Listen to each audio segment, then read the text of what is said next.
Hey, it's Dr. Todd Corelli here. Welcome back. If you saw video 1, then you will understand the concept that I call the parenting paradox. And this is where parents try to manage, control, and protect their kids when they're young, and then children never learn to manage themselves as they grow older.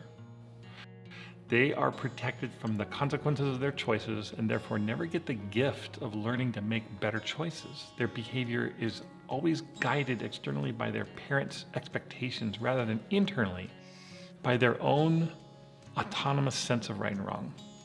Then when they get older, they continue to be guided externally, but this time it's by their peers rather than from their own internal sense of right and wrong. In this video, I'm going to share what you can actually do in order to connect with your child and build real, lasting, positive influence. Let's talk about influence that comes from within. If we buy into the idea that requiring compliance from our kids is a bad idea, then what alternatives do we have? And how can we start teaching them when they're young to be guided by something other than our wishes for them or our demands or expectations for them? Is it really possible for us to discourage conformity and yet still have enormous influence with our kids? As I said earlier, our goal now becomes to actively and consistently prepare them to be adults long before they're actually adults. One of the most powerful ways to do this is to learn how to influence their feelings and to teach them how to be guided by those feelings. So now I want to talk to you about the power of feelings. Let me ask you a question. Has it ever felt like what you say to your kids goes in one ear and out the other? Most of us tend to rely on logic and reasoning, and we will lecture our kids ad nauseum, despite the fact that it always feels like we're being blown off, because we are being blown off, by the way. The truth is, it doesn't matter what they know. It only matters how they feel about what they know. We as humans are driven by emotions, and feelings are the fuel that motivates most of our behaviors. Let me give you a couple of examples to illustrate what I mean. One of my longtime friends recently had a heart attack. He had been very overweight for years, and every year was, another 10 pounds. By the time he had the heart attack, nobody, frankly, was very surprised. We were just really concerned about Bob. Bob knew that he should eat better. He knew that he should exercise, and he had tried everything you can think of. This guy was the absolute expert on every new diet that was out there. I don't know anybody that knew more about diets than Bob. Then, after his heart attack, he began dropping weight like you wouldn't believe.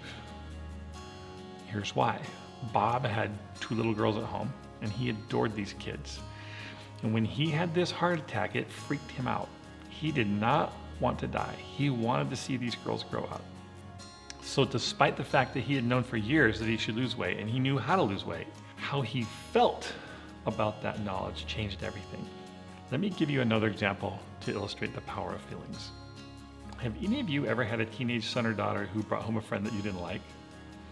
I cannot tell you how many kids I've worked with over the years who repeatedly get into bad romantic relationships. Some of these relationships are needy, codependent, and sometimes they're actually even abusive. I can think of one girl right now who, she had such a strong drive for acceptance that she was always in some awful, unhealthy relationship with a boy. And she was always being taken advantage of. It happened so frequently that it actually was the norm for her. And when I asked her about it, she just shrugged her shoulders and she would admit to me that she just likes the attention. It makes her feel good about herself to know that somebody likes her.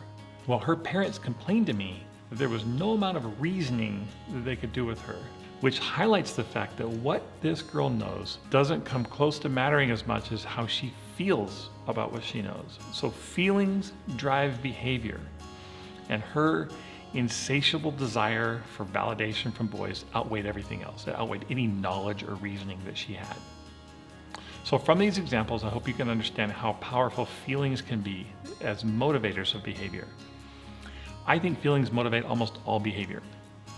So really, to be a truly effective parent, you simply must learn how to understand and influence your child's feelings. In fact, I think the central ingredient of influential parenting is the ability of us as parents to influence our children's feelings.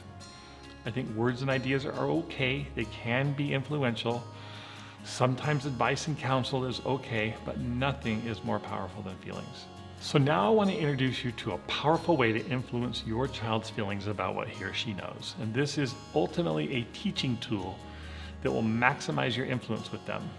It will allow you to influence them from the inside out without any kind of external pressure from you. So let me start with an illustration and then I'm going to clarify. But the important thing to pay attention here is that we're trying to help our children understand how they feel about themselves. So let me tell you a story. Several years ago, my 7-year-old son began misbehaving in the backseat of our car. We were on our way to the store. So I pulled over the side of the road, turned around, and I looked at him. He kept doing what he was doing, so I just sat there and waited. He seemed to become even more enthusiastic about his bad behavior, so I just kept waiting. And he kept being defiant. Well, eventually he stopped, he calmed down, and then I turned around, we drove on, and nothing was said. Let me tell you about him. He knew he was behaving badly. Nobody had to tell him that. I didn't have to tell him that. He also knew how to correct the situation if he wanted to. Well, later in the day, he asked if we could do something together. And I said, sure, but we had to have a talk first. I asked him if he liked the way he acted in the car earlier. He just looked down at the ground and said no. So I asked him to tell me, what did you disapprove of? And he answered with a lot of clarity. Obviously, he knew I was upset about what he did earlier, but I didn't scold him, I didn't punish him, I didn't even try to control him. All I did was ask him a question. And it was a question, and here's the key. It required him to talk openly about the feelings he was having about himself.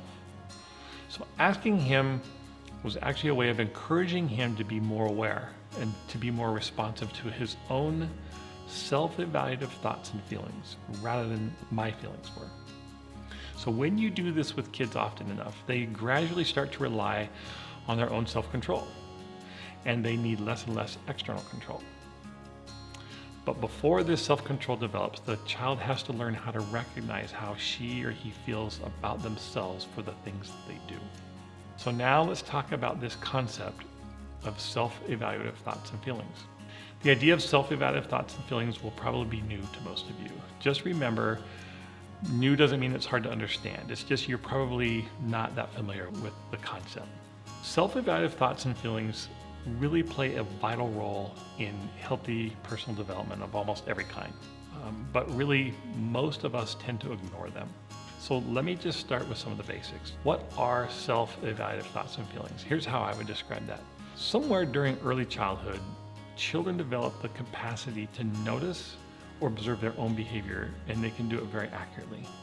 They can also recognize the feelings that they have about their behavior. So they are both the actor and the spectator of their own behaviors and feelings, and they have front row seats to observe this. The reality of self-evaluative thoughts and feelings is really easy to verify. So it just takes a quick moment of really honest introspection. So let me ask you, for example, I want you to think back to the last time you interacted with your kids when you were upset. Notice how you feel. Are you pleased? Or are you disappointed with what you did? Do you wish you'd done things differently? Answers to questions like this reveal your self-evaluative thoughts and feelings. They tell you how you feel about yourself for what you've done.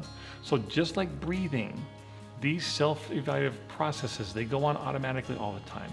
Sometimes they even take place at lower levels of awareness than others, but they are always going on. When our evaluation of ourselves is favorable, we experience pleasant feelings of approval, of self-approval. But when our feelings are negative, we experience our own disapproval, and that can make us feel sad or depressed. Well, kids naturally learn at an early age to be sensitive and responsive to the evaluations of others, particularly their parents. But they are hardly ever taught to be aware of and responsive to their own self-evaluations. And I think the result of this is tragic. Why do I think that's tragic? Because children who are taught to be overly sensitive to the evaluations of others while they're young, they usually never learn how to be responsive to their own self-evaluations as they grow older. So let's talk about the benefits of self-evaluative thoughts and feelings. Encouraging children to become aware of and responsive to their own internal self-evaluative processes is a huge departure from the traditional manner of parenting. I think parents almost reflexively prefer and emphasize our approval or our disapproval. That's the standard that should govern our kids' conduct. And I think this is such a mistake. Emotionally, self-evaluative thoughts and feelings these are the underlying basis for emotional health. People cannot behave in ways that they disapprove of without damaging their own emotional health. So guilt, shame, anxiety, these generally accompany behavior that is disapproved of by the individual. And more importantly, learning to behave consistently in ways that you yourself approve of, that is the underlying basis for self-esteem. And self-esteem is the one attribute that is often considered to be the cornerstone of good, strong emotional health. So looking inward teaches children the value of approving their own behavior, and more importantly, it provides a basis for governing their own conduct. It teaches them self-control. So in video 1, we discussed the parenting paradox, and that paradox tends to trap us in power struggles with our kids. In this video, we've learned a way out of that paradox trap by focusing on connecting with our kids, primarily with their feelings, and then asking them questions to help them become more aware of and more responsive to their own internal self-evaluative thoughts and feelings. Now in video 3, I'm going to share more about this vital step, including sharing some case studies in how to best use these principles. And I'm also going to share some rules that I think you will want to follow. I'll see you there.